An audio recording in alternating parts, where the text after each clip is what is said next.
God is good.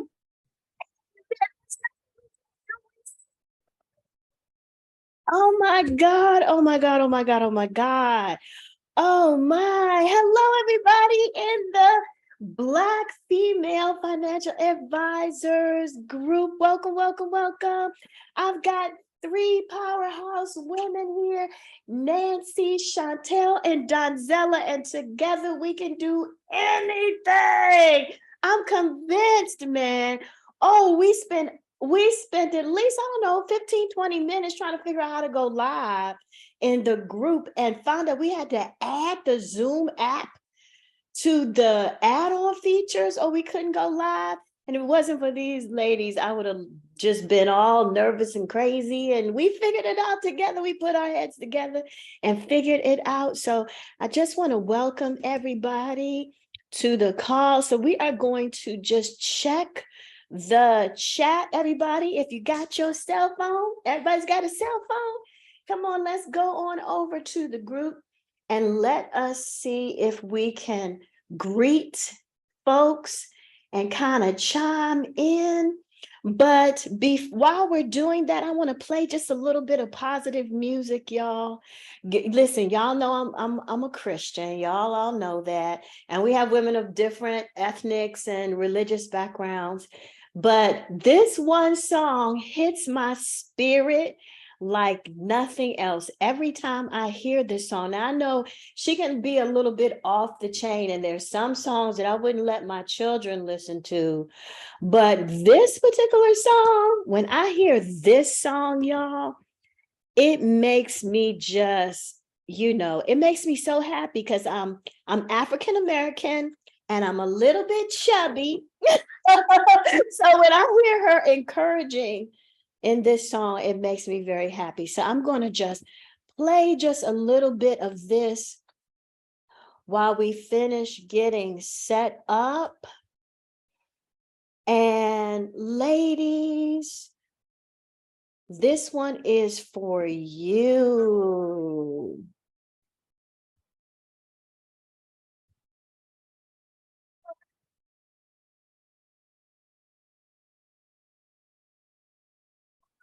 Into somebody judging me, most of why they're judging me. Don't know who I'm supposed to be. I'm just acting up with friends. You never saying sorry. All the things that I can only do it for me. You call it visit and I call it superpower. I can't believe it. You think you give me power. All I know is only God can judge me. I know how my heart, I will it on me.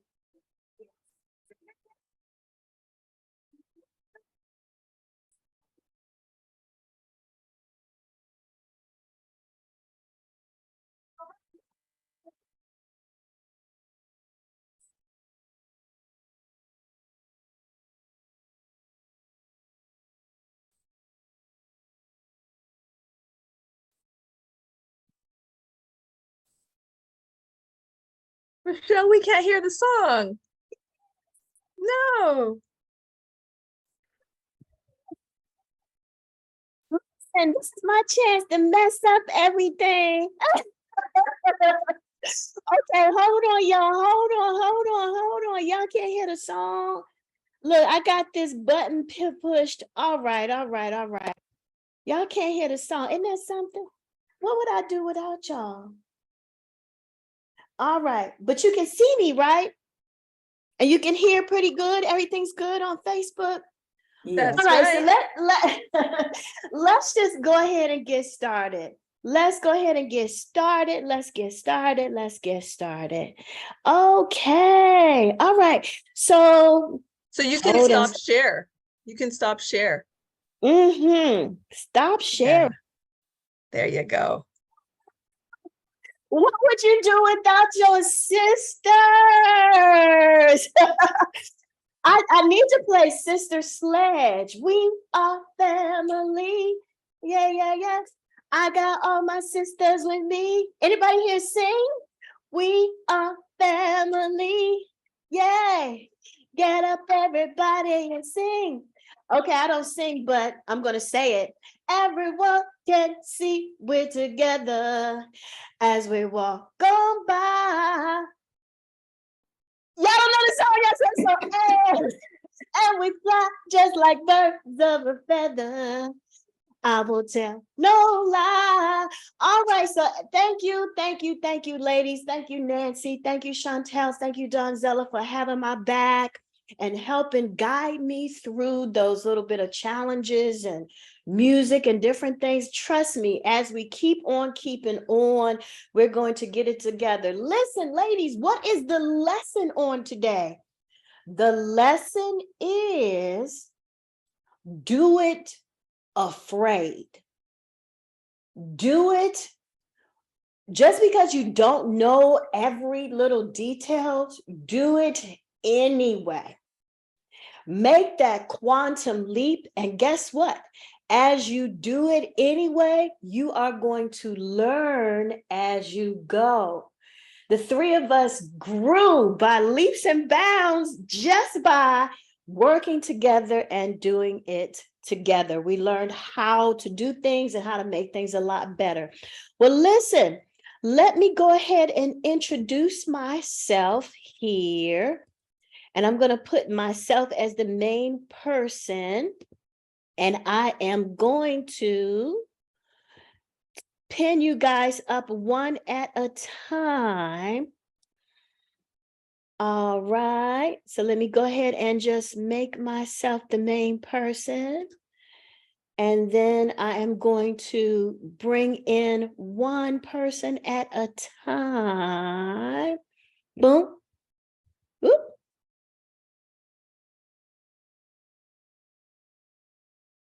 All right. Okay, so there I am. Okay.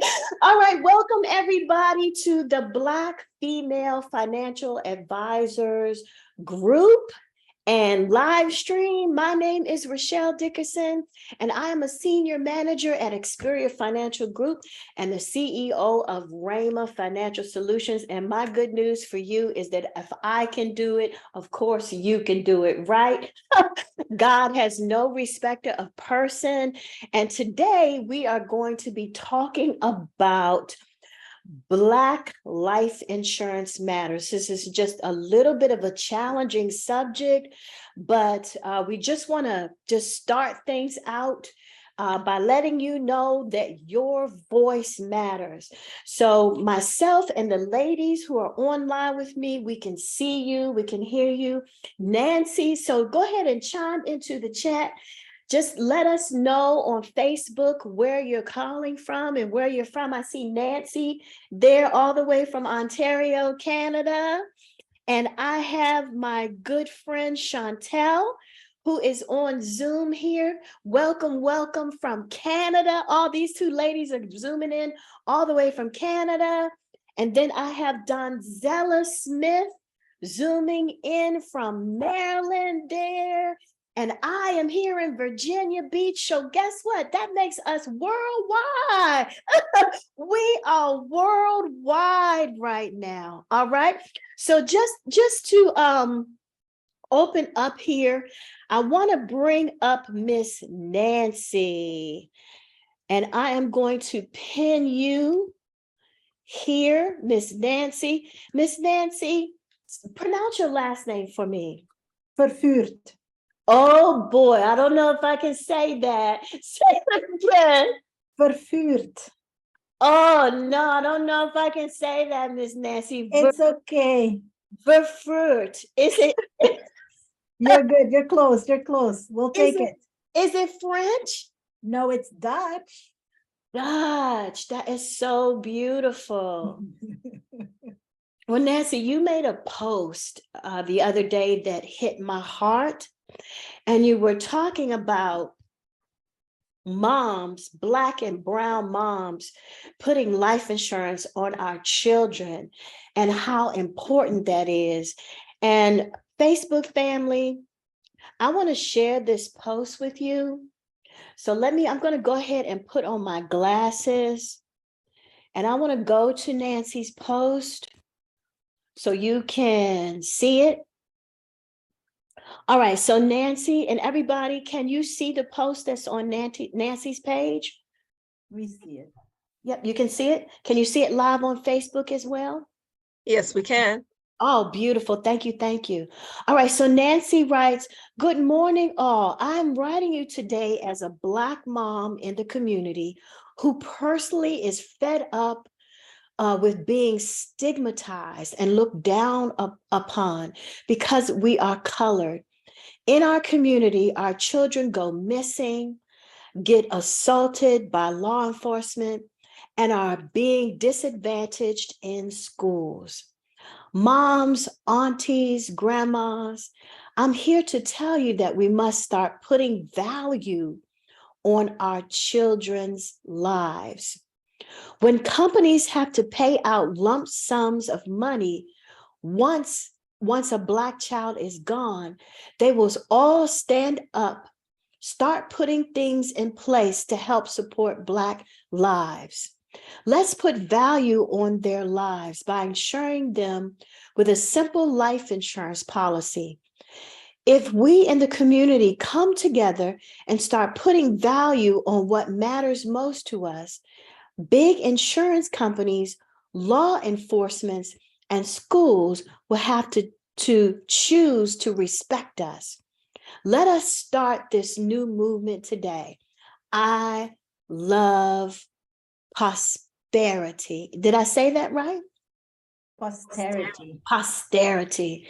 Nancy, I absolutely love your post. Your post jolted my heart, and it gave us a topic for today that we really want to just dive into for a little while. So Nancy, tell us a little bit about what was your heart behind the post, and what is it that you see you want the outcome to be from the post? So basically, the post was inspired by a lot of us here on the panel. So this is something that was that we had been speaking about for a while, and especially Black lives. I mean, we know the movement just was recently in the States, right? About what, a year ago, or when that thing happened. So you know, the movement started, Black Lives Matters, right? Mhm. And then with us here and all over the world, we are always here, right? We are always you know, fighting for our children. We want our children to do well, but there's always the setback, right? There's always something that's stopping us, or let's say stopping our children from attaining, you know, the goals that they want to, you know, achieve. Or there's always something that's in the way. There's always a challenge. And you know, talking about, I mean, being a mom, right? Talking about your children, you always want the best for them. And then looking around in our community, always seeing things happen. And then, you know, cases of children going missing, Mhm. the police, you know, they don't, well, the law enforcement, let's just say law enforcement, you know, they take the case, but then just kind of shove it under the rug because, you know, as time goes on, it's kind of like, well, nobody cares. Let's just, you know, put it under the rug and let's just call it quits. So if we as a community, right, if we as moms, aunties, you know, grannies, if we don't start helping one another, if we don't start voicing our you know, our true feelings, right, then things won't happen. Because I mean, Chantal has a perfect example for us. We will definitely want to hear her out on that too.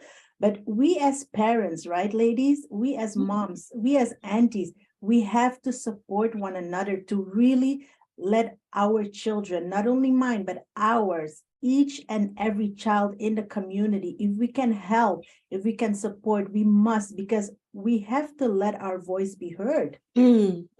Amen. I love that. I love that what you were saying about letting our voice be heard. Chantel, I'm going to pin you to the panel. We'd love to hear your story, Chantel.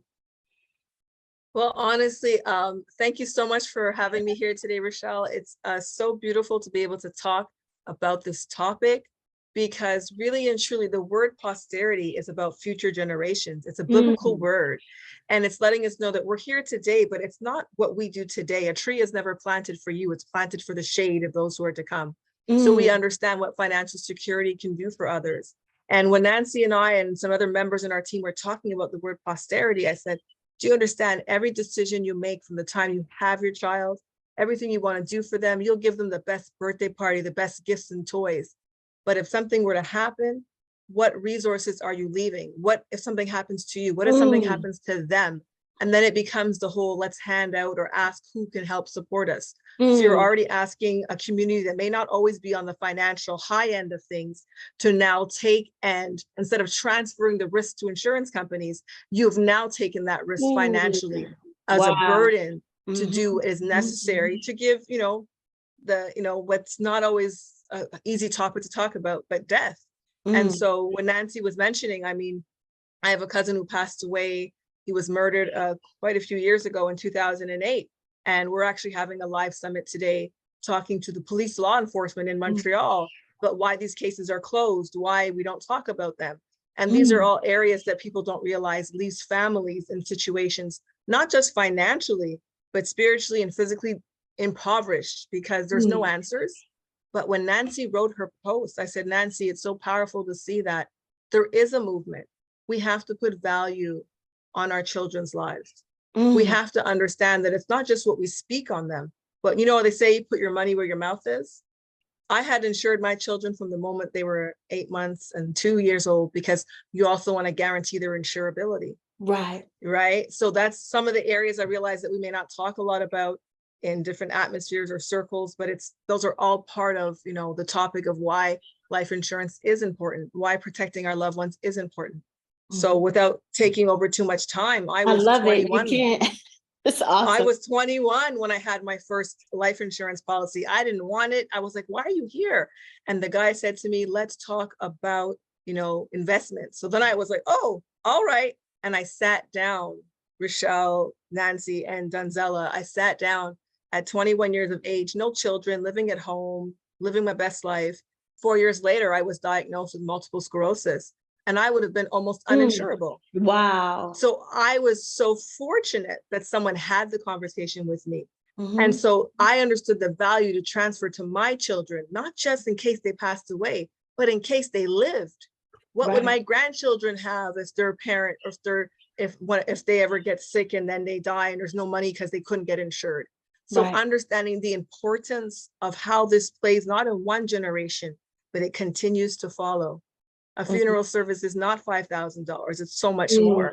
And final expenses is only a part of the bigger picture of responsibilities. So it is a really important topic that we get in and start sharing with individuals the importance of insuring ourselves, insuring our children, and making sure that our community itself is protected, because we're all, again, asking each other to support each other when this time comes, as opposed to being able to have what we need in place and transfer that risk or that financial burden to a sector that was created for that. Right. So I love the way both of you talked about, instead of bearing the burden of burying a child, bearing that burden on ourselves and our family, but transferring that burden to the life insurance company.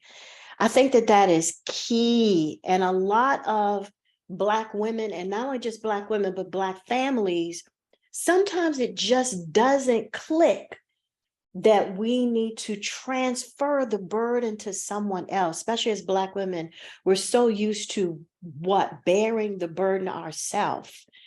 So when we're going into the community to do that, I think that you and Nancy made a powerful point. Donzella, did you have something that you wanted to add to that? I just wanted to add that I enjoyed the comments that Nancy and Chantel made, and I'm glad that this is taking place, because if you go back generations, like my mother, my grandmother, my great-grandmother, they did not think insurance was important. When my mother passed, I remember when we were younger, she gave my sister and myself 2 insurance policies. She said, take these and put them aside, because, one day you're going to need them. Okay, so my sister and I guarded these insurance policies with our life. We put them away, and lo and behold, my father passed. Wow. we grabbed the insurance policies, and would you not know, my mother had let both policies lapse. Ooh. My sister and I, we were in shock.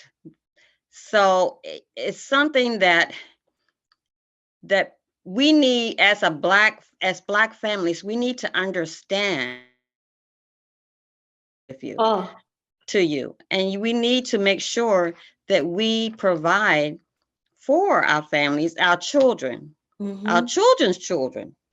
We need to make that known. And so our panel is in place, and I just hope that the word gets out so we can spread the knowledge. Oh, you're going out. Your Our mic is going in families. and out there. One more time with that last line, Donzella. I said, I'm glad that this panel was put together because we need to put the knowledge out there to protect our families. Absolutely. I love this. Ladies, I absolutely love your words of wisdom. My prayer is that they go deep into the hearts of people. Now, let's go ahead and check the chat and see if anyone is chiming in here. Let's see. Let me get you pinned on, Nancy. All right. So I'm going to put my glasses on here. And let's see if we have some chime ins here, not quite yet. Okay, let's see, we got two comments here. Let's see, we got two comments. Yeah, Chantel, I see Donzella, I see, oh, hi, Corey, hello, I see you there. Hello, Latanya, Ivy, I see you there. Welcome, everybody. It's so good to see you chiming in. Feel free to chime in as we go along. All right, so ladies, I want to just share a story with you. Can you hear me well? So Yes, we can. So just a quick story with you, and I just want to chat with you about this. This story, I want to say, happened to me just last year. So I had a client, and she actually approached me and said, Rochelle, I want to get $1 million policy on myself so that I can leave it to my granddaughter.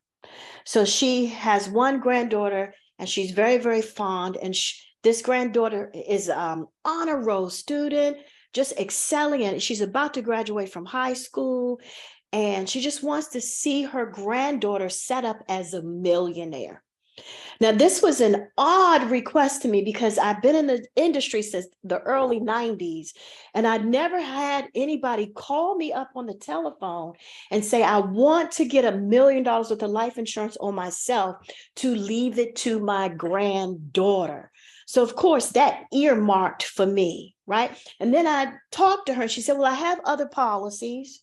I'm with the military, I have that.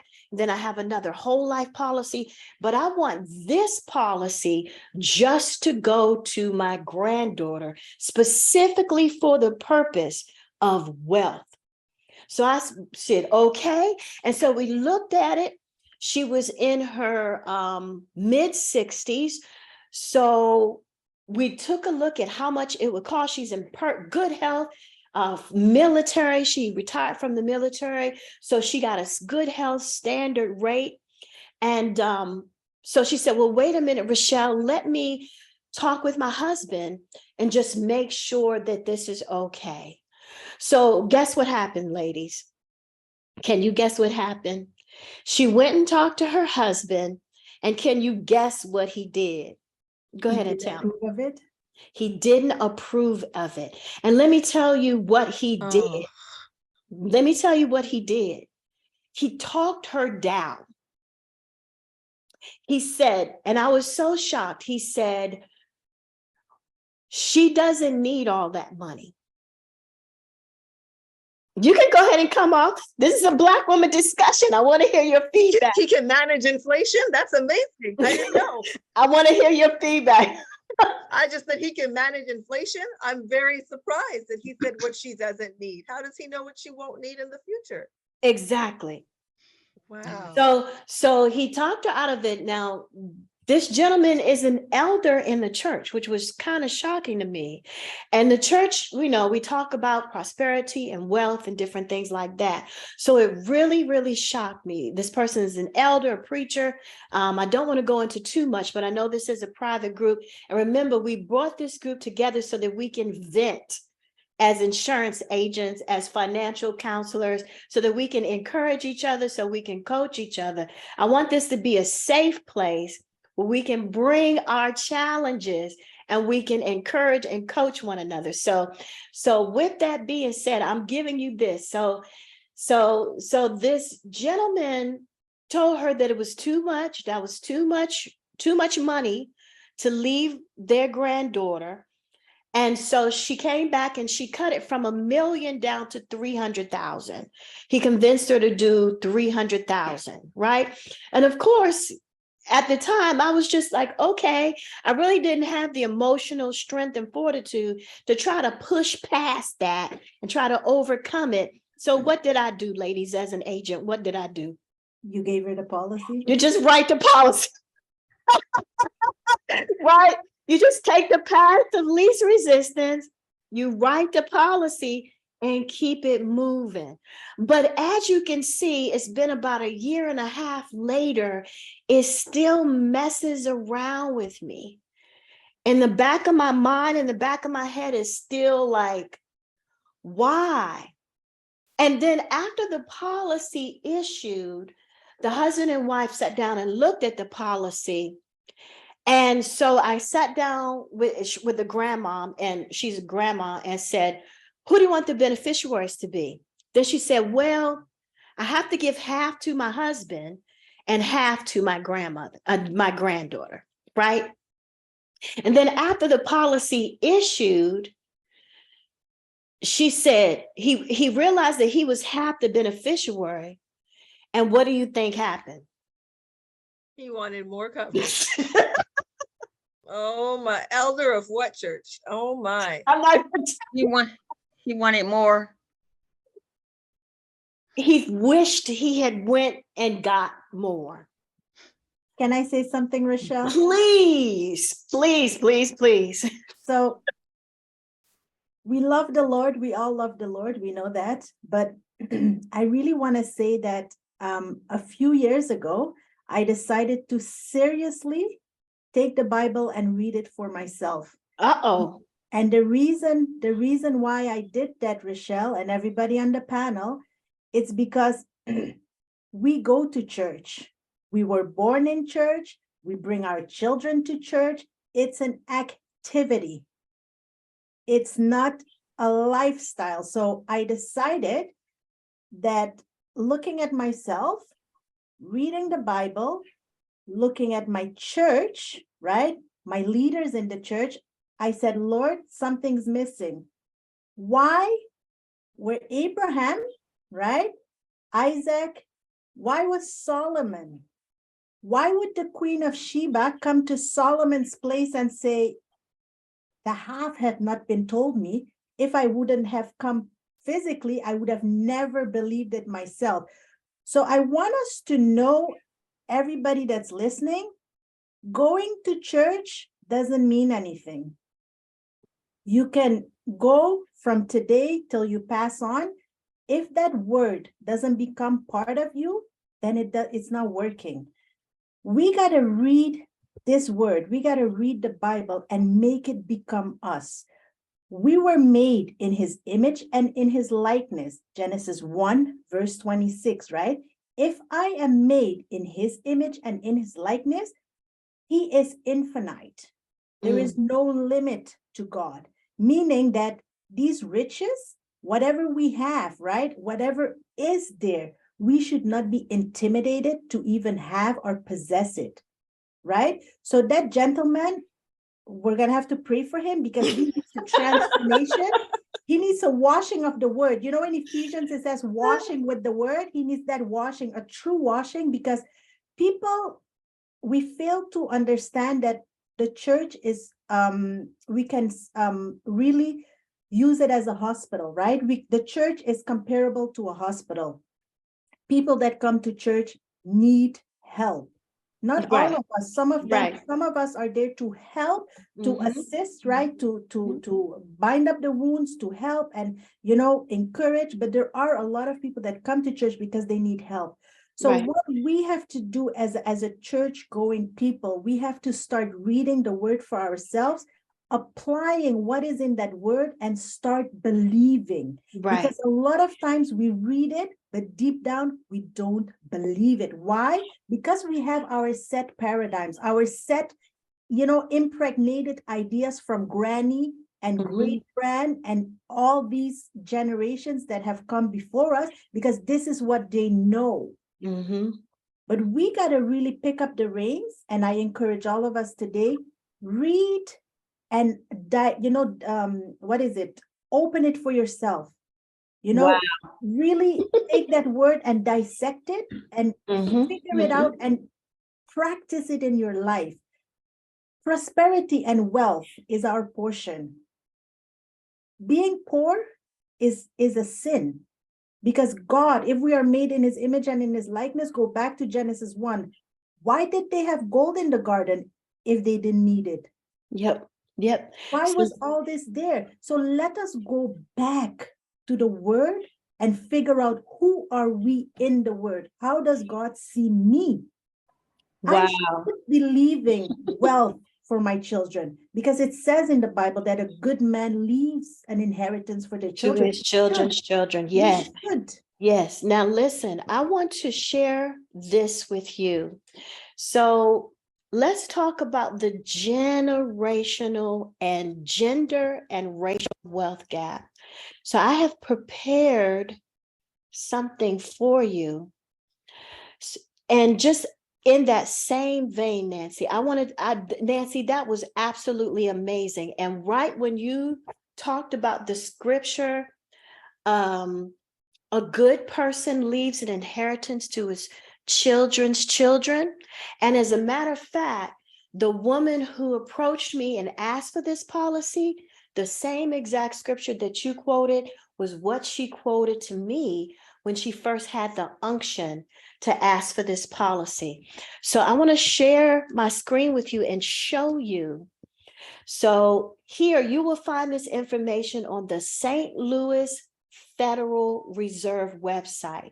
So if you go to stlouisfed.org, they did a study on the racial and gender wealth gap. So you may ask the question, well, why should I leave that much money to my children? Now, I've had objections from people saying, well, my child doesn't have very much sense. All they're going to do is blow the money and just all kinds of different things. When my child is not disciplined enough with money. Well, what is the solution to discipline with money? Financial literacy, right? So when you have $1 million, what do you do with it? So then what is the answer to that? Financial literacy, also trusted financial coaching. All of the ladies on this Zoom call are financial counselors. Donzella will be licensed in 2 months. And all of the ladies here have been licensed for years. So the trusted financial coaching is the first step to financial literacy. So first, if you inherited $1 million, if you got $1 million because you hit the lotto, if you had $1 million life insurance policy, of course you want to keep it and preserve it for the rest of your life. There are various different types of annuities, fixed, variable, and indexed annuities that will allow you to keep the money for the rest of your life and your children's life. So first you want to seek some type of an annuity, not an investment on the stock market, especially if that's all you have, but you want to seek some type of fixed annuity where you do not lose it on the market. That is step one. So now let's go to this website really quick and take a look at the information that it gives us. So it says, What are the gaps overall by race and ethnicity? In our section, we examine how race and ethnicity are very important considerations for women of color owning pennies on the dollar compared to non-Hispanic white men. For example, families headed by Black and Hispanic women own just 5 cents and 10 cents respectively for every dollar of medium wealth held by families headed by white men. Let's take a pause right there. Statistics are showing that Black female heads of household own 5 cents to every $1 of families headed by white male households. That is a large economic gap. Let's take a look at this chart here. As you can see, families with a white male head of household are here. Families that with a single Black female head of household are down there at the bottom of the economic totem pole. Rochelle, can I chime in? Yes. This is so important because Nancy was probably talking about this part of my story. I have so much stories, it's unbelievable. But I never forget, I was in university and I sat there. I was probably one of maybe 80 people in the class, the only Black woman in my class of 80 people there. And I sat there and I listened to a sentence that I never, ever, ever forgot. It said, "The poorest people in the world are women." Then it went on to say, "The poorest women and the poorest people in the entire world are Black women." And they started talking about education. And I said, when the going got tough and I didn't know if I could finish, I said, I called my then boyfriend, now husband, back on the phone when class ended. I said, I will not be a statistic. I'm going to finish my degree because that's what they're already telling us. This is what it is, as if it can't change. It wasn't to say that, imagine the whole class is staring at you now. They're trying not to look at you. The only Black person in the whole class. And they're saying the poorest people in the world, guess what? They're women. But the poorest people in the entire world are Black women. And I sat there and I felt like I was carrying that burden in that classroom with 80 to 1. And I said, God, I never will be anybody's statistic. And so these numbers haven't changed in years. This is over 10, 15 years ago. I sat there and heard those words. And I said, no matter what I do in this life, we got to change things because the numbers don't lie. Let me interject something here. So let's go back to that story about that $1 million life insurance policy and that grandma who wanted to leave $1 million to her granddaughter. What would that $1 million have done for that one family when it comes to these statistics? Wow. That would have flipped these statistics. And who knows, maybe she would not have gone all the way up to the top, but she surely wouldn't have been at the bottom. Right? So when we are talking about too much money for our children, what are we really, really doing? Now, I want to show you another piece of information here. And I'm going to share my screen here. Now, this is coming from Forbes magazine. It says, what is the racial and generational wealth gap? Again, white families, now we're talking about families, Black families, and Hispanic families, and then all other racial ethnicities. These charts, again, are calculating what? Net worth. And this is coming again from Forbes magazine. It says, according to the U.S. Federal Reserve Board, in 2019, Black and Hispanic families have considerably less wealth than white families. Black families' median wealth is 75% less than white families. How do we determine net worth? After you pay all of your debts, how much money do you have left? And that determines your net worth. Black families' average net worth is $24,100. White families' net worth is an average of $142,500.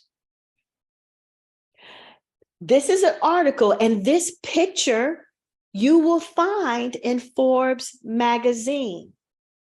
Are we closing the racial wealth gap? According to Forbes magazine, studies show that millennials will hold 5 times as much wealth as they have today. And the group anticipates inheriting $68 trillion from their baby boomer parents by the year 2030, which is just what? 8 years from now. 8 years from now, millennials will begin inheriting $68 trillion as their parents pass away. This will represent one of the greatest wealth transfers in modern times, thus increasing wealth inequality trillions of times.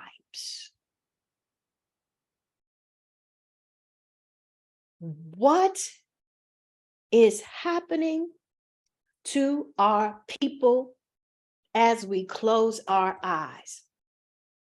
Now, this is just a little bit radical, y'all. A little bit radical. And y'all keep praying for me. Y'all keep praying for me. Caucasian people believe that $1 million is small. They don't see $1 million as a large amount of money, because once you add up your house, you've taken about half of that, or at least a quarter of that in most cases.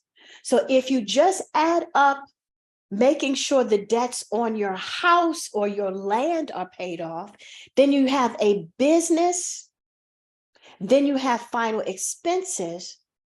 That's it. If you're replacing someone's income, if someone makes $50,000 a year and you replace that for 10 years, that's $500,000. If you earn $50,000 a year and you have a home and you have a car, you can get $1 million policy. You qualify for $1 million policy. But most African-American people have such a head block.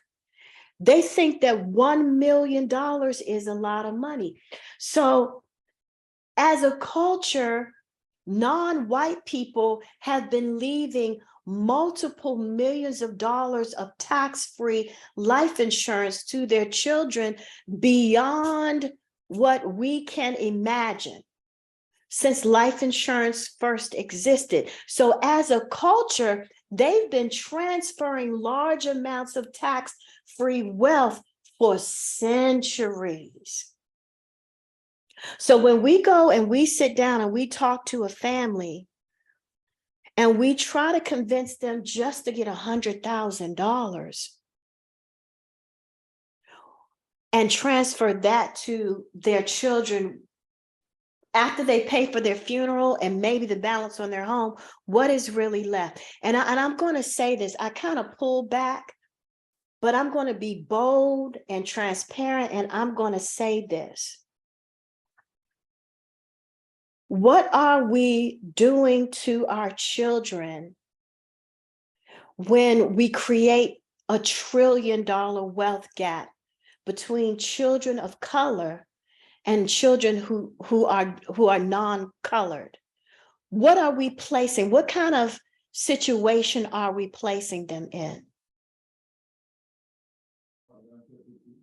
Rochelle? We're placing them on a plantation. They're inheriting a plantation because they don't have enough money to keep up. We are locking them back in chains. Now, that is my perspective. So I believe that our call as financial service life insurance agents, advisors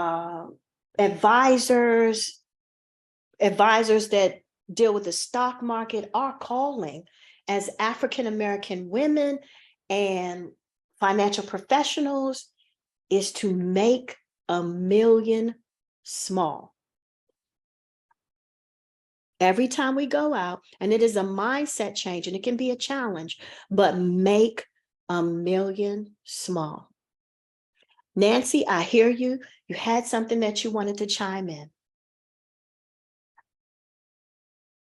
Yes, I just wanted to say, Rochelle, the statistics you showed, if we continue overlooking it and just not helping, and I agree with you, going back to the lady that wanted the $1 million policy on herself, I agree with you. Having sold her the 300,000 was kind of like a downer because you know the impact that it has, right? But what we have to do, what I feel, right? Because the statistics are there. Forbes magazine and whoever, they're gonna keep on posting and they're gonna keep on writing. Why? Because these words have power. But if we as a community read it and just push it on the side and say, well, forget it. No, we gotta really strengthen ourselves with this, become fierce about it. And just like Chantal said, when she read it, she's like, no, I don't want to be part of that number. I want to be part of the exception. So as a Black community, what we have to do, $300,000 policy is nothing, because as you have mentioned already, after we do the funeral, after bills are paid and everything else, how much is really left? Not much. But what we have to do is tell ourselves, let's keep on pushing. Let's keep on selling, even if it's 300,000, 400,000, let's keep on pushing, because I believe that as we keep on educating our community, right? Because the problem is really in here. Sometimes we think that 1 million is a lot, but just like you said, if you break it down, if we are able to break it down to them, if we are able to tell them, guys, this is what it is. Because a lot of times this happens. Why? Because we're not realizing that we don't even know how to manage our own finances, right? So if we can get down one family at the time, one mom, one dad at the time, tell them, guys, let's sit down, let's do the financial plan, let's see how we can help you. If we can get one person excited, and if they can see what we see, it'll overflow, right? We'll get another family. This one will tell another family, and it'll just start spreading. But I believe that we can't give up. We just have to keep on pushing, and we have to keep on praying, because these numbers are put out there so that we, the Black people, can be kept down. But we have to play it smart, because a lot of our families are discouraged when they see the numbers and they're like, well, it's already there. So the change that I'm doing is not gonna, like have an effect. But we really have to encourage and let people know that the change starts with you.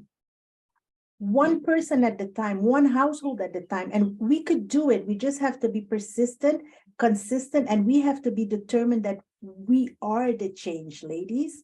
And I love everybody it. listening to this, let's determine and let's put our mind to it and say, yes, we are going to change these numbers. Now, that beautiful. Thank you for that encouragement, Nancy. So I have another slide. And just like Nancy was saying, yes, I have we one thing are before you go to your slide, Rochelle. okay. You said something that's really important. Okay, Mhm, you talked about financial literacy, right? mhm, mhm. What is the opposite of literacy? Illiteracy.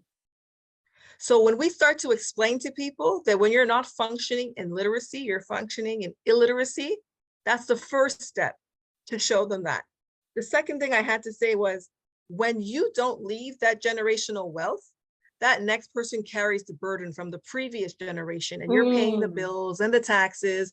And now when you're getting 2 or 3 jobs to pay for grandma's houses that she didn't pay for when she was here, and now who's monitoring or parenting that child? It becomes a vicious cycle where you are no longer physically available because you've transferred your time for money as opposed to creating that. And so when we also look at something that's also very important, the last thing I'll say about it is, you mentioned that people talk about blowing $1 million. Do you understand annuities? People are aware that even their white counterparts, any culture might blow it. So they say, I don't trust Johnny, I don't trust Jim. So what I'm going to do is say every year, only give him 20,000 until he can be financially responsible. They even set up safety nets until the person is mature enough to handle that wealth. right. And these are all things that are possible. And so this is where financial knowledge comes from. It also creates a structure and a safety net to manage that fund until the person who's receiving it becomes financially literate. It's like giving your Nice. child the keys to your car and you haven't taught them how to drive. But you give them a bicycle first, and as they continue to grow, Right. they show their responsibility. It's the same thing with money. Oh, So that was so good. You guys, I love this panel. Well, listen, I want to share one more thing with you. So we don't want to leave you like that, where we leave you with just, oh, there's the $68 trillion wealth gap. We're all going back to the plantation. I don't want to leave you there, right? That would be extremely irresponsible of me.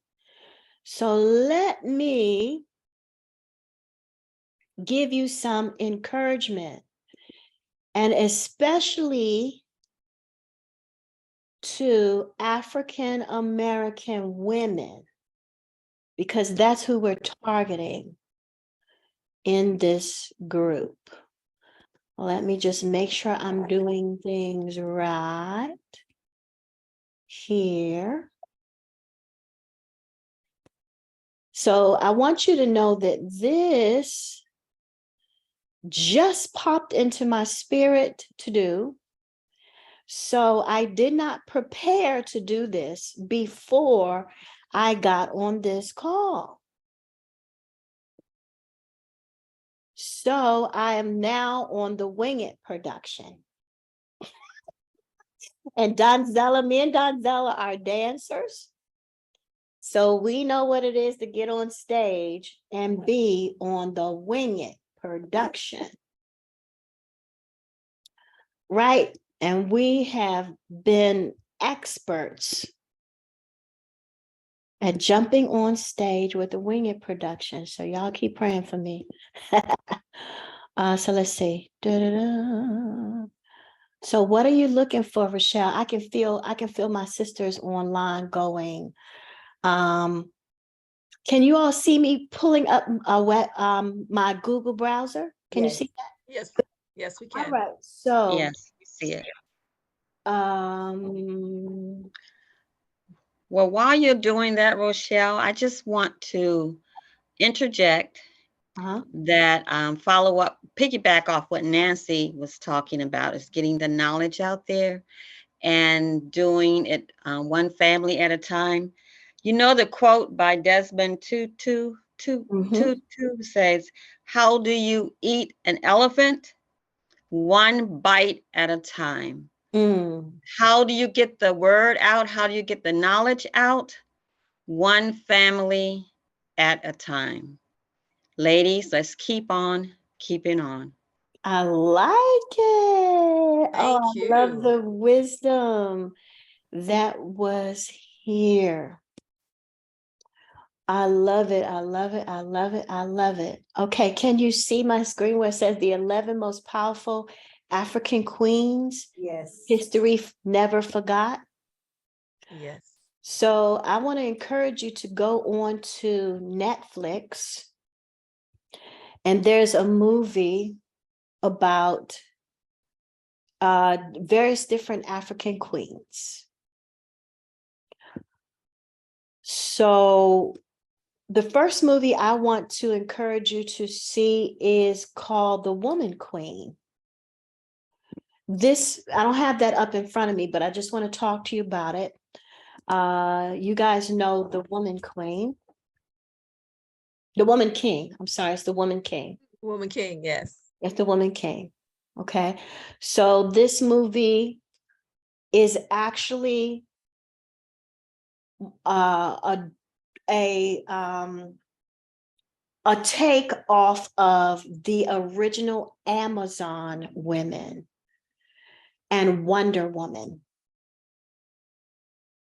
Wonder Woman was taken from and the Amazon women were taken from this tribe in Africa. Everything from the golden lasso that Wonder Woman uses, all the way to the women's tribe that fought actually against slavery.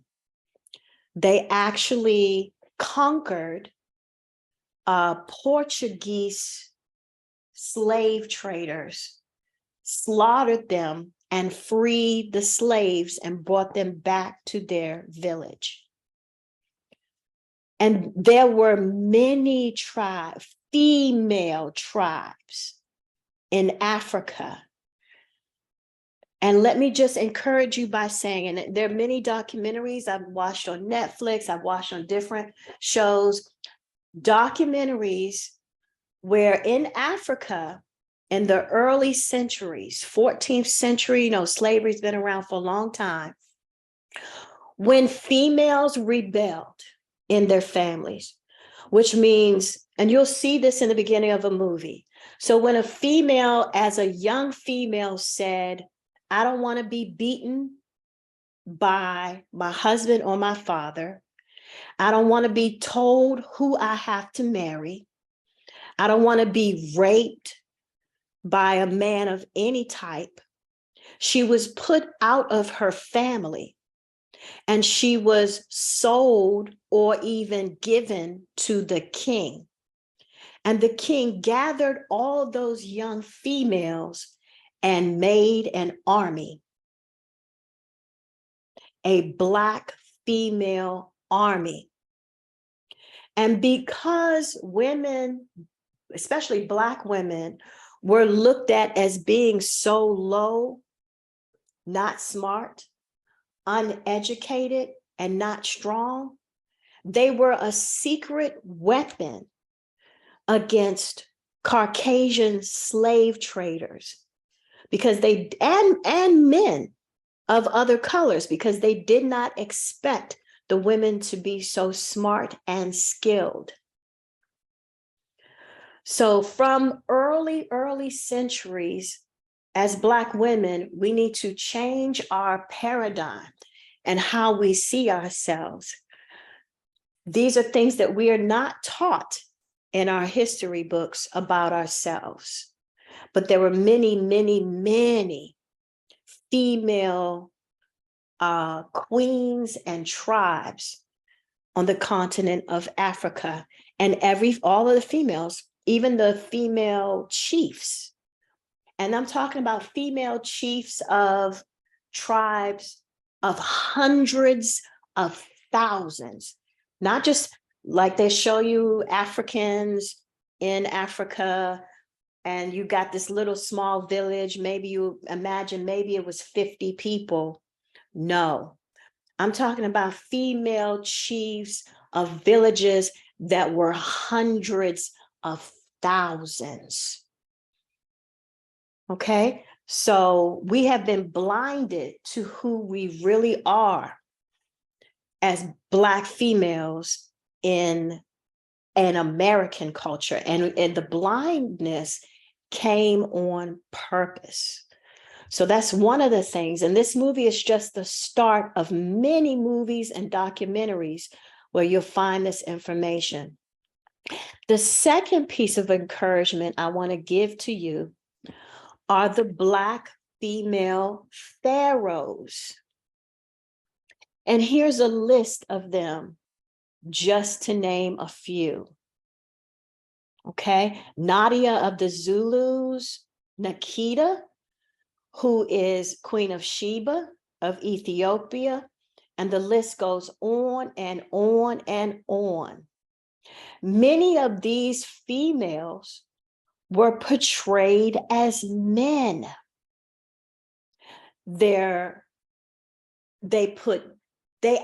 Sometimes these females wore beards so they could disguise themselves as men. So when they went to war or they went to trade, the other country didn't know that they were females.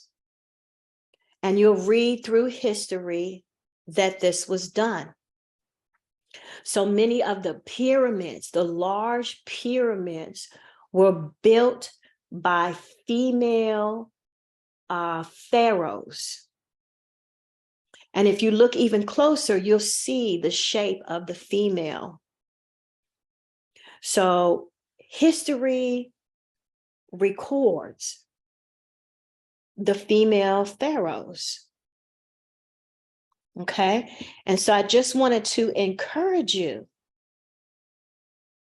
that Black women, this is the story that I read about Amina, who you'll see her story. She has there's a story about her being the chief of a nation of hundreds of thousands and fighting against Portugal slave owners, slave holders. Okay, and so these are just a few. So anytime she was the queen of the Zulu tribe. So anytime you feel like you should be on the bottom of the totem pole, I want to encourage you to go back and study who you really, really are and where you really, really come from. All right. So I'm going to check the chat before we go. And let's see who's chiming in here. Rochelle, I have one person to mention after when you're finished. Yeah, Okay. yeah. Thanks. So say Latanya says, good evening, good afternoon, beautiful ladies. Corey says, hello, ladies. Let's see, Cynthia Swiggett, how are you? I see you watching there. Cynthia says, hello. Corey put some fire in the chat. Rita Brown, I see you watching there. Welcome, welcome, ladies. Cynthia says it's a mindset. It absolutely is, Cynthia. Thank you so much for chiming in on live online, ladies. All right, so we're going to wrap it up. We always want to wrap it up by 3:30, no later. So if you guys have any final comments, you have the stage. Well, thank you so much. This was such a beautiful, just re-encouragement. And actually sitting next to me, I ended up having this book, and it was called The Hanging of Angelique. Hold on, let me see. Where I'm from, Put it up. It's called The Hanging of Angelique by Afua Cooper.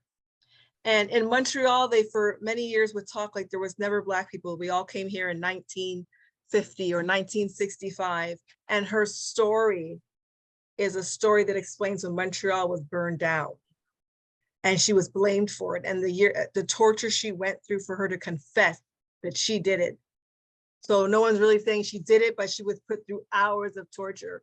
And just understanding the impact that our stories do have, not just, in other parts of the world, just where you are right now, where they tried to pretend you were not a matter or you weren't a person. Because her story was captured in the newspapers and stuff like that, our school books were forced to include her because they wanted to pretend we didn't exist. And that all our families came here in 1970 and we're just new to the Canadian mosaic. And it's so far from the truth because there's history and years of Black women living right here in Canada. And it's so nice to know that our stories are more than what we do for ourselves. Our stories do transform the way in which the world is, because our stories impact not just individuals, they impact families. We raise the sons, we raise the daughters. So I just wanted to share that because when you were showing all these beautiful queens, I'm like, it's so true. Our stories go untold, but our stories have so much power to change. And this book, I remember after hearing about me being a statistic in school, I bought that. I bought that book and met the author. And she said to me, keep that fire burning. That's what she wrote in the book. I says, Montreal 2006, keep that fire burning because we have a flame in us that can never be extinguished because we were made, as Nancy said, in the image of the Almighty. All right. Woo. All right, ladies, off mute and clap for yourselves. Thank you. Awesome and amazing. Praise God. So I hope that everybody got some good nuggets on today. We went on an emotional roller coaster ride there, but we ended on a high note, right? Because we want to take that encouragement and that confidence of who we are to our families and to our friends. So just a little at the end, I want to just kind of do a quick introduction. We didn't get a chance to do that before. Chantel Durant is from, is it Ontario, Canada? Is that where you are right now? I'm from Montreal, Quebec. Montreal, Quebec. Yeah. Wow. And then I have Nancy, and I can't pronounce your name. It's in Dutch. And okay. Nancy, where are you? Same place, Montreal, Quebec. Montreal, Quebec. And then I have Donzella Smith. And where are you physically? Silver Spring, Maryland. And out of Silver Spring, Maryland. And these beautiful ladies are all financial professionals, licensed professionals. And Donzella, we do the employee retention credit. So we specialize in helping you get money back, life insurance, annuities. You guys know that's what I do. So feel free to make friends with them on Facebook. Go over and say hi in Messenger. Get to know these ladies, get to know me. We are here. We're in a safe place where you can find encouragement. Now, next week, we're going to have another topic, and we hope to have a fresh set of ladies. So if you would like to participate on this panel for next week's discussion, we're going to continue for the rest of the month in the vein of Black Life Insurance Matters. So hashtag Black Life Insurance Matters. This is being recorded. We're going to upload it onto YouTube. So ladies, you can have this as your own personal content and reshare it and like it and chop it up and do whatever you'd like to do with it. So ladies, as you come on, I see Corey and Cynthia Swigert. There's some ladies from different agencies from all over the country that are here. If you are interested, I'm going to drop topics. And if you're interested, let me know and you can join us on this Zoom call. All right. So I feel like praying out. I do. Those of you who believe in one God, one source energy, if you would just lift up your hearts and minds with me. Lord, we just thank you so much for what you have already done. We receive everything that you have for us today. We receive your joy, your peace, your strength. We receive your insight. And Lord, some of us in our hearts, we didn't believe that we could leave millions of dollars to our children.